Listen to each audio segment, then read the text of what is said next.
Ayan, naggisa na ang inyong mapagmahal na ina vlogger. O, di ba? Ginisa na natin yung garlic sa butter.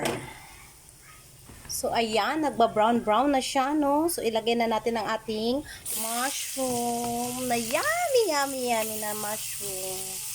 Yan, halo-halo lang natin siya ng konti. Ayan, di ba?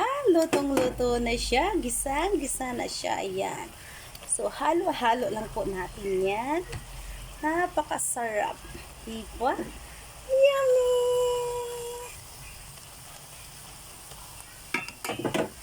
Ilagay na natin ang ating mga tofu. And then, ilagay na natin tong mushroom again. Napaka-yummy, diba? Super yummy talaga. Ayan. Ayan, lutong-luto na po ang ating sari-saring mushroom. Ilagay na natin ang ating parsley, ano? Para siya makulay. Ayan. Tapos tatakpan natin para mag-absorb muna ng parsley ang kanyang lasa. Okay.